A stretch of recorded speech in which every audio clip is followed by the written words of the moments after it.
Hello everybody, my name is Nick and welcome to Book Talk, where today we'll be taking a look at The Colour of Magic by Terry Pratchett. Now this is the very first book in the long-running Discworld series, and in my opinion probably, if not one of the best, then the best book in the series. This and of course The Light Fantastic, because The Colour of Magic and The Light Fantastic are kind of one book. This book ends on a super sudden note, and then The Light Fantastic picks it up pretty much where it left off and just runs with it and concludes the story. So I have no idea what the nature of writing it was like, but was it written as an entire book and then split in two, or did Terry Pratchett just decide okay, that's enough and see how the first one goes and then write another one if if people like it? But I will hold it up as easily one of the most imaginative and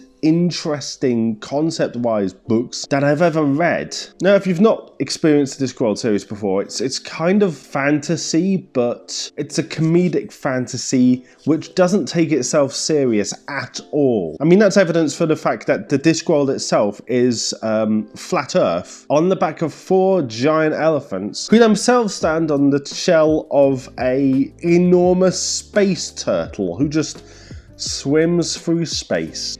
Yeah, I want to know what Terry Pratchett was drinking, smoking, or otherwise when he came up with that. That's the kind of thing I can only dream of conjuring up. And what's more, he makes it work so well. I mean, it's not just the fact that, oh yeah, the world exists on the back of elephants, on the back of a turtle, and it exists in isolation. No.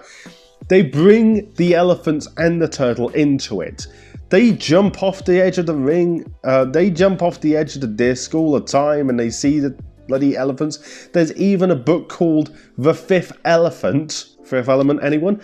And the cover literally has the fifth elephant charging through the friggin' sky. And that's another thing. These covers for pretty much all the Discworld books, until maybe the later ones, are absolutely astonishing. I mean, if I open it, it's one picture wraps around, and it's not just something's happening on the front and then it's just kind of garbage on the back. It's all a scene, and I've always been in love with these covers, so much to the extent I want posters of them. I wonder if that's something a display could do. That would be really cool. Anyway, the story of the book centers around a really crap wizard called Rincewind. And he's a student at the Unseen University, School for Wizards, in the venerable city of Ankh-Morpork, which was created when the cities of Ankh and Morpork unified. At least I think that's... I think that's how they were made. And just the lore of the Discworld and Ankh-Morpork in specific is just so fun. Ankh-Morpork hails itself as having never been invaded, when pretty much every other land on the Discworld has been invaded by someone at some point, and that's simply because they saw an invading army coming. They just opened the gates and tried to sell them stuff. And speaking of selling, you've got Dibbler, who's selling off all kinds of junk and rubbish, and he's not in this book. At least I don't think he's in this book. I can't remember. Cut me over Dibbler. But yeah, no, I get mixed up about who's in what book and exactly what happens in different books. But yeah, sorry. Rincewind is, in my opinion, the best character in Discworld, and he's got this, it's a mimic from D&D basically, but it's got thousands of legs. It's a chest with thousands of legs, and it's pretty benign unless you piss it off or endanger its owner, and it's just simply called the luggage. Now, this luggage didn't originally belong to Rincewind. It belonged to a tourist, the first tourist on the Discworld, called Two Flower. And that's what this story centers around. Two Flower rocks up to Ankh-Morpork, the first tourist on the disc, and he's basically got so much gold in the luggage, it's unbelievable, and he pays Rincewind off to be his guide. Now, Rincewind, being the squirmy little bastard he is, he tries to off with it. But shenanigans ensue, and they get into trouble. They end up blowing up the Drum, a tavern in Ankh-Morpork, and in later books it's actually referred to as the Broken Drum.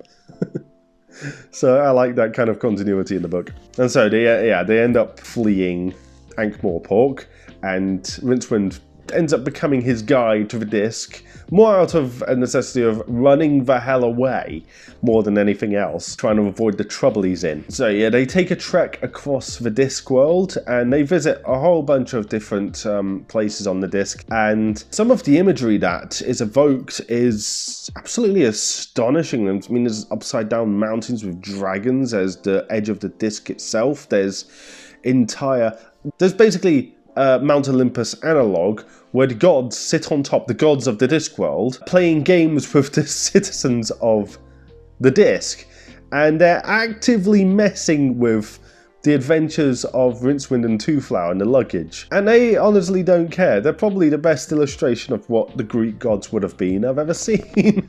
But yeah, they're going through their adventures, they're getting into scrapes and everything, and then they end up on the edge of the disc, and there's like a town civilization on the edge of the disc, and they basically about to get thrown off.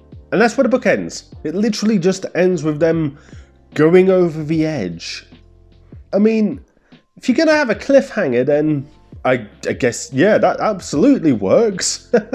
But I remember the first time I read it, it was just so unbelievably frustrating. It's like, why would you end it there? But yeah, it feels much more like The Colour of Magic is more an exploration of the Discworld and just an excuse to go trekking across the Discworld and just explore and try out new ideas and new concepts. And it's really The Light Fantastic, which has an actual main overarching plotline. Now, the name of the book, The Colour of Magic, is not really, if at all, explained until the second book, which is odd. But like I say, I don't think there is anything about this book which is not odd in some way or another. Not to say it isn't fantastic, because it absolutely is fantastic, and it needs to be read by anybody who loves fantasy or just irreverent comedy. But I would desperately recommend that it be read in conjunction with The Light Fantastic. Don't leave any amount of time between reading two books. Just carry on reading The Light Fantastic straight after the end of The Colour of Magic, as though it's the same book. And I will go over The Light Fantastic, but not today, because while it is a continuation of the story, it is a different beast. As I say, it deals much more with the overarching plot. It actually kind of creates an overarching plot, whereas The Colour of Magic just stands to introduce the world, introduce the characters, and kind of get you in the know, so that you can just jump into the main plot when it starts. But as I say, these two books are so intertwined with each other that the stuff that happens in the second book, which I think happens in the first book, and the stuff that happens in the first book, which happens in the second book, it's really difficult for me to unmesh them. And that wasn't helped by the fact that the TV adaptation of The Colour of Magic actually adapted The Colour of Magic and The Light Fantastic together. It was a two-part special event with David Jason playing Rincewind. And the first part was basically The Colour of Magic, and the second part was basically The Light Fantastic. And in my opinion, it was probably one of, if not the most accurate adaptations of a book I have ever seen. So much to the extent that there were parts of it which I got serious deja vu with, because it was pretty much how I imagined it when I first read it, which is kind of wild and also amazing. So yeah, I would absolutely recommend reading the books, definitely, but the David Jason adaptation is absolutely worth a watch as well. Also, before I finish, I can't go without mentioning probably my favourite character in the whole of Discworld, Death. Death is incredible. Death is just so much fun. And I dare you to try and find a circumstance where you can say that. Usually, Death is fun. No, but Death is just a sarcastic, done with everything entity. He's adapted very well in the David Jason adaptation. He's adapted very well in the original Discworld games, which don't adapt this book, but do semi-adapt a whole range of different Discworld novels. Anyway, that's something completely different. But yes, The Colour of Magic. I will rant about Discworld, the entirety of Discworld, all day if you let me. Anyway, The Colour of Magic, absolutely brilliant. You should read it, definitely. I know it's not going to be everyone's cup of tea because some people might think it's a little bit too irreverent, a little bit too silly. And also it's very much seen as the kind of book you read as a teenager and then grow out of when you get older. And while that is to an extent true for myself, I've gone on to reading other things. These books will always hold a special place in my heart because they're just so much fun. Anyways, my name's been Nick. Let me know what your favourite Discworld book is and tell me if you want me to take a look at any particular books down in the comments. For now though, I hope you all have a great day and I will see you next time.